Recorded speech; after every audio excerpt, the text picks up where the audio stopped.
catch a glimpse of me. Oke, halo teman-teman. Perkenalkan, nama saya Samuel Abelia Kanavar Kurniawan dari kelas 10A absen 31.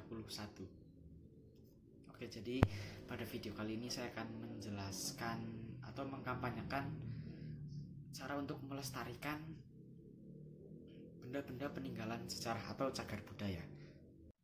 Oke, kita mulai dari pengertian benda-benda bersejarah atau cagar budaya. Benda-benda bersejarah adalah barang-barang fisik atau artefak yang memiliki nilai sejarah karena terkait dengan peristiwa penting, tokoh, atau periode waktu tertentu dalam sejarah manusia. Benda-benda tersebut seringkali menjadi saksi bisu dari masa lampau dan dapat memberikan wawasan tentang budaya, adat istiadat, kebiasaan, dan peradaban yang ada di masa lalu.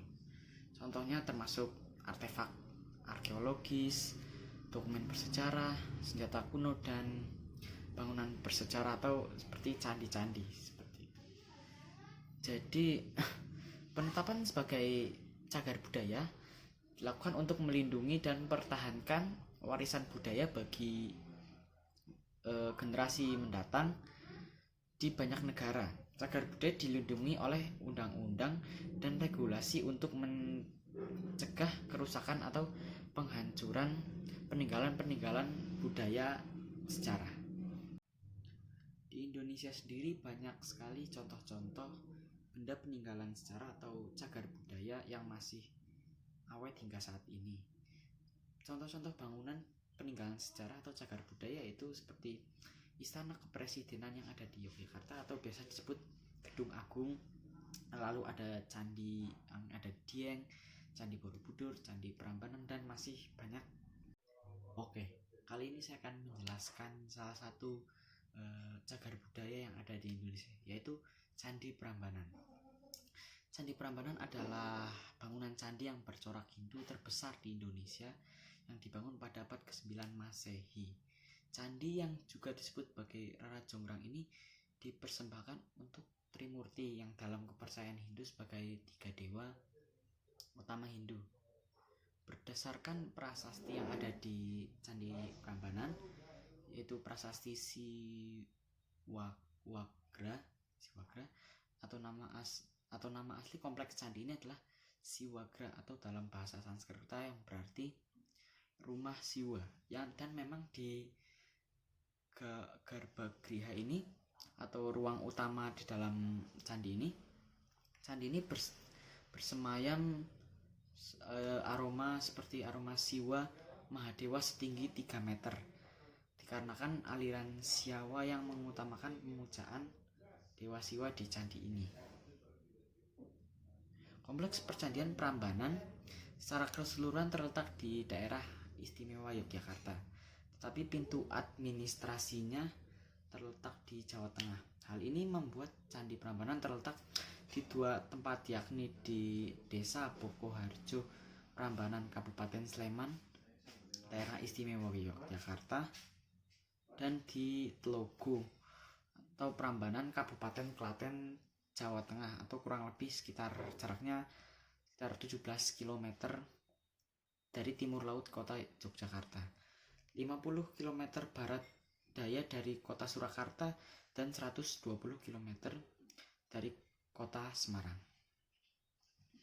Candi ini sudah termasuk ke situs warisan dunia atau UNESCO, candi Hindu terbesar di Indonesia, sekalipun salah satu candi terindah di Asia Tenggara.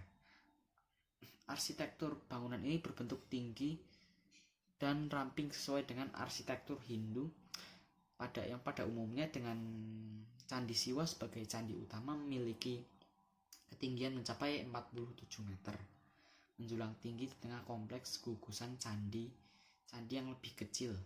Sebagai salah satu candi termegah di Asia Tenggara, Candi Prambanan menjadi daya tarik untuk kunjungan wisatawan dari seluruh dunia. Menurut prasasti Siwagra, candi ini mulai dibangun pada sekitar abad 8 atau sekitar tahun 850 Masehi oleh Rakai pikatan dan terus dikembangkan dan diperluas oleh Balitung Mahasambu pada masa kerajaan.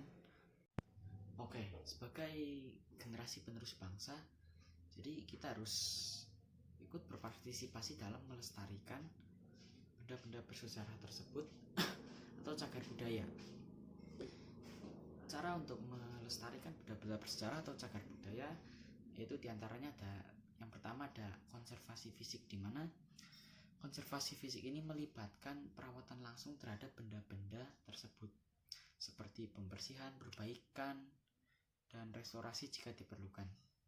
Hal ini dilakukan dengan hati-hati agar tidak merusak integritas sejarahnya.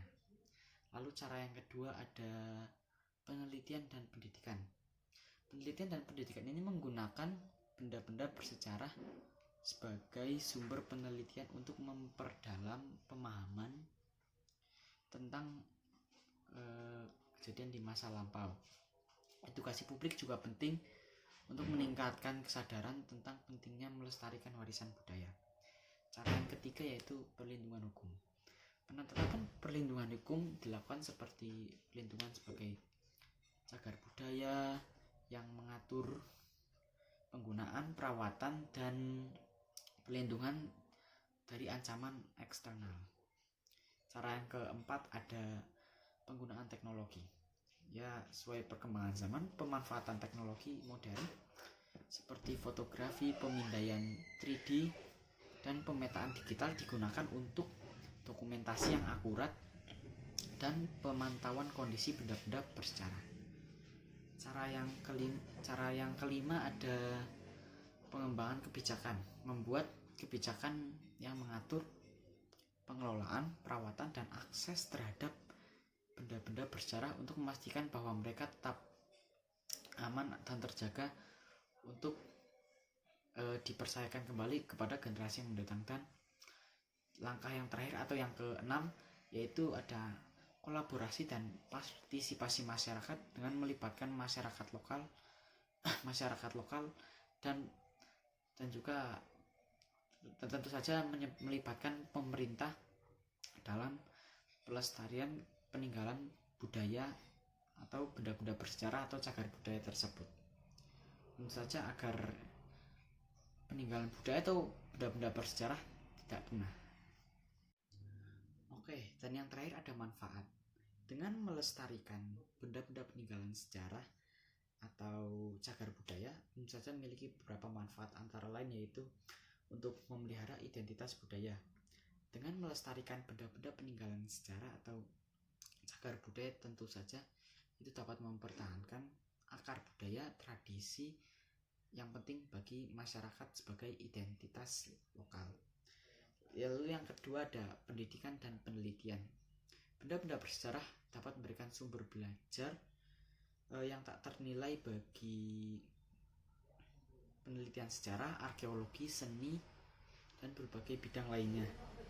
Mempelajari tentang kejadian-kejadian di masa lalu tentu saja dapat berikan wawasan yang berharga tentang perubahan sosial, politik, dan budaya. Lalu yang ketiga ada pariwisata budaya. Mempromosikan pariwisata budaya tentu saja dapat membuat situs-situs bersejarah atau benda-benda prasejarah dapat semakin terkenal di kalangan dunia dan tentu saja dapat meningkatkan pendapatan masyarakat lokal dan pendapatan negara. Lalu yang keempat ada kelestarian lingkungan, di mana situs-situs bersejarah ini sangat berperan sebagai konservasi lingkungan alam, karena biasanya mereka dilindungi dan dipelihara dengan baik sehingga membantu menjaga keberagaman dan ekosistem. Lalu manfaat yang kelima ada kebanggaan dan kehormatan. Melestarikan benda-benda bersejarah atau cagar budaya tentu saja dapat merupakan suatu bentuk kehormatan terhadap warisan nenek moyang dan pencapaian di masa lalu. Hal ini dapat memicu rasa kebanggaan pada masyarakat tentang sejarah dan budaya mereka sendiri. Lalu manfaat yang terakhir ada pembangunan masyarakat, di mana sebagai upaya pelestarian cagar budaya dapat membawa bersama-sama masyarakat lokal, pemerintah, dan lembaga non-pemerintah untuk menciptakan peluang ekonomi, pendidikan, dan pembangunan sosial yang berkelanjutan. Oke, tadi saya sudah selesai menjelaskan tentang pengertian cagar budaya, lalu ada contoh-contoh cagar budaya yang ada di Indonesia atau di daerah sekitar kita, lalu ada pembahasan utamanya yaitu melestarikan benda-benda peninggalan sejarah atau situs-situs bersejarah yang ada di Indonesia, dan yang terakhir ada manfaat dari pelestarian situs-situs bersejarah atau benda-benda peninggalan sejarah. Semoga materi yang saya sampaikan bisa dapat dipahami dengan baik. Sekian, terima kasih.